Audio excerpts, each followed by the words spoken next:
Assalamualaikum dan salam sejahtera. Apa khabar semua? Pastu harap anda di sana sentiasa sihat, sentiasa ceria, sentiasa bersemangat ya. Dan sentiasa beriltizam ya untuk memperbaiki diri dari masa ke semasa ya. Sama ada dari segi kesihatan, dari segi ilmu ya, dari segi amal, dari segi kebajikan dan sebagainya ya. Baik, dalam siri kali ini Pastu nak sentuh prinsip komunikasi Islam yang keempat ya, iaitu qaulan maisuron ya. Kita telah membincangkan prinsip yang pertama iaitu qaulan sadidan, ya, perkataan yang benar. Yang kedua ialah qaulan ma'rufan, perkataan yang baik-baik ya. Yang ketiga qaulan balighan, ya, perkataan yang sampai kepada maksud. Dan kali ini kita tengok pula apa yang dimaksudkan dengan qaulan maisuran ya. Kadang-kadang kita berkomunikasi ya, sesama ahli keluarga, dengan rakan sekerja, rakan sempat belajar dalam masyarakat ya. Kadang-kadang kita menemui orang-orang tertentu tu menggunakan bahasa-bahasa yang sangat bombastik ya, bahasa-bahasa yang sangat official ya, dalam situasi yang tidak pun memerlukan bahasa-bahasa Islam begitu ya. Jadi orang tercengang ya, tak faham-faham ya. Jadi Maisura ni lebih kepada bagaimana kita nak menggunakan bahasa-bahasa yang mudah ya, yang mudah dipahami ya, yang mudah menyentuh hati dan perasaan, yang mudah membuka fikiran orang. Ini aspek-aspek yang ditekankan dalam prinsip yang keempat ni ya. Baik, kita lihat apakah yang dimaksudkan dengan qaulan maisuran ni ya. Kita tengok pada prinsip yang keempat. Seperti mana biasa, Pastu suka nak ulang ayat ini ya. Ayat Al-Baqarah ayat 83, A'udzubillahi minasyaitanirrajim. Wa qulu linnasi husna ya, dan katakanlah kepada sesama manusia perkataan-perkataan yang baik ya. Ini adalah perintah umum ya dalam surah Al-Baqarah ayat 83 ya. Dan qaulan maisuran adalah satu bentuk perkataan yang baik ya. Dalam Al-Quran kita dapat menemui satu ayat ya, iaitu dalam surah Al-Isra ayat yang ke-28 ya, di mana kalimah qaulan maisura ditemui ya. Baik, kita cuba lihat ayat ini ya. A'udzu billahi minasyaitonir rajim. Wa imma tu'ridanna anhum ibtigha'a rahmatin min rabbika tarjuha wa qul lahum qawlan maysura. Ya, ada perkataan qawlan maysura. Jika engkau terpaksa berpaling, tidak melayani mereka kerana menunggu rezeki dari Tuhanmu yang engkau harapkan, maka katakanlah kepada mereka kata-kata yang menyenangkan hati. Ya, faqul lahum qawlan maysura. Dan katakanlah ya, kepada mereka kata-kata yang menyenangkan hati ya, qaulan maisura. Jadi Ibnu Katsir menjelaskan kalimah qaulan maisuran ini sebagai ucapan ya, ataupun perkataan ya, atau ungkapan yang sesuai serta ucapan janji yang menyenangkan ya, dan memberikan harapan positif. Maknanya kalau kita berkomunikasi menggunakan pendekatan qaulan maisura ni ya, kita mengungkapkan, melontarkan kata-kata ya, yang sesuai ya, yang memberikan janji-janji yang positif, yang memberikan harapan, yang menyenangkan. Ini tafsiran daripada Ibnu Katsir ya, qaulan maisura tadi. Manakala Al-Mawardi memberikan pengertian sebagai kata-kata yang mudah ya, kata-kata yang mudah dan lembut ya. Maknanya qaulan maisura di sini maksudnya kata-kata yang mudah ya, dan lembut. Maksudnya kata-kata yang mudah dipahami, mudah diselami maknanya ya. Dan lembut. Maksudnya ada elemen kesopanan ya, ketatasulian di situ ya.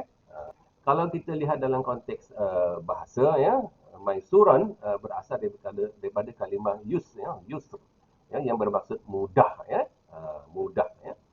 Dari sudut istilah ya, qaulan maisuran ini ialah perkataan atau ungkapan yang mudah dipahami ya, mudah dipahami, sesuai, lembut ya, menyenangkan, menggembirakan dan menjanjikan harapan ya. Dia ada apa dipanggil tu, optimistik lah ya, futuristik dan optimistik, memberikan harapan pada orang ya. Itu dikatakan maisuran ya, qaulan maisuran ya. Dan seperti mana yang Pak Su sebutkan tadi, ini kita dapat temukan dalam satu ayat surah Al-Isra ayat yang ke-28 ya. Baik, kita cuba tengok dari segi prinsip komunikasi ya.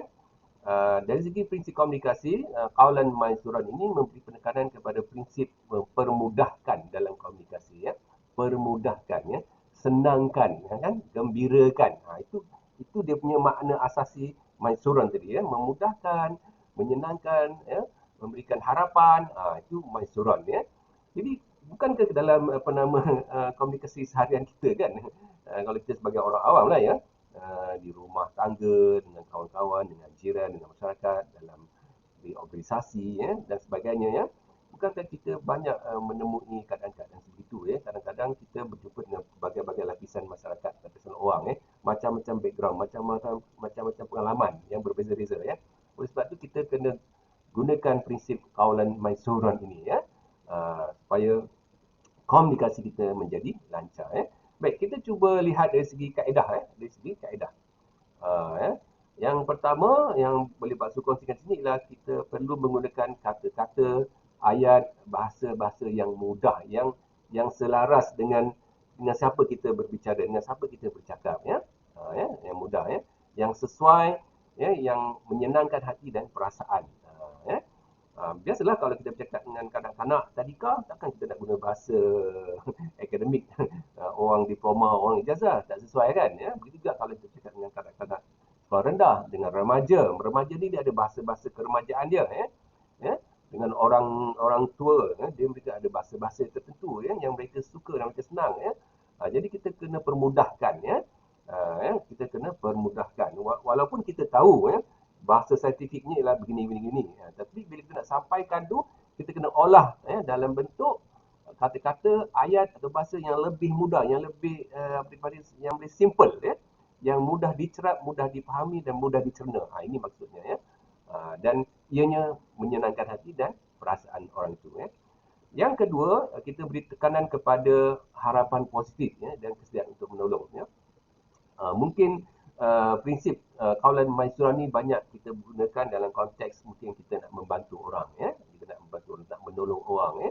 Macam Pak Su dulu dalam profession counselling, ya. Ramailah klien Pak Su datang, ya, dengan berbagai-bagai latar belakang, ya.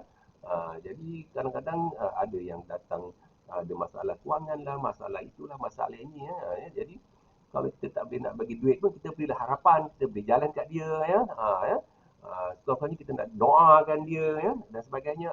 Itu kan lebih positif, ya, sifatnya, ya. Maksudnya memberi tekanan kepada harapan positif, ya, dan kita nyatakan kesediaan kita untuk mana ada sifat simpati, sifat empati, ya.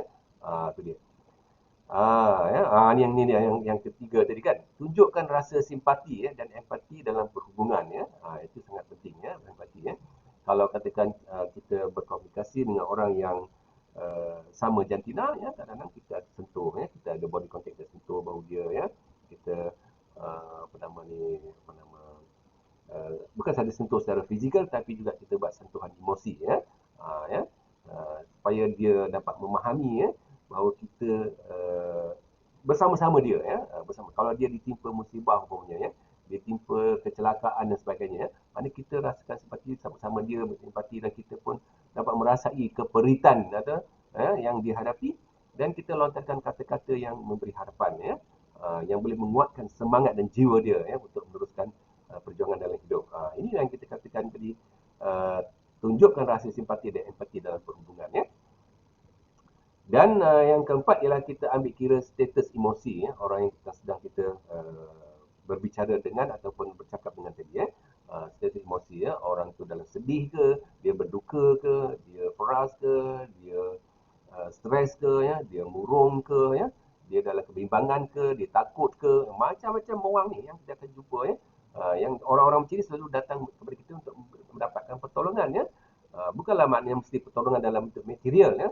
Pertolongan dalam bentuk katakan pandangan, ya, penyelesaian, dalam bentuk sokongan psikologi, sokongan emosi, kan, motivasi dan sebagainya. Ini yang kita perlu memahami emosi mereka dan kita menggunakan bahasa-bahasa yang maisuron. Tadi, ya, Qaulan Mansuran tadi. Itu dia. Baiklah, saudara-saudari yang saya muliakan, ya. Banyak juga rupanya, ya, prinsip-prinsip komunikasi Islam ni, dan yang prinsip yang keempat tadi Qaulan Mansuran, ya. iaitu kita memberikan perkataan yang mudah ya, yang mudah, yang menyenangkan, yang memberikan harapan positif ya kepada seseorang tadi ya. Banyak ya. Sebab kalau kita berkawan, bersahabat pun kadang-kadang kawan kita jumpa kita kan ya, minta tolongan kita ya. Kalau dia minta duit, kita ada duit, kita nak pinjam, kita boleh pinjamkan lah ya. Dia minta RM10, kita bagi RM1. Lepas tu kita doakan dia, doakanlah aku supaya aku besar rezeki, dapat aku bagi kau RM10 kan.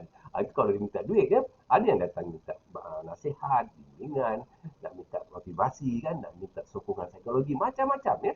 Nak minta kita ajarkan baca Quran lah, apalah macam-macam ya. Jadi dalam konteks kita nak menolong orang ni, ini perlunya prinsip kaulan maisuran, mempermudahkan ya.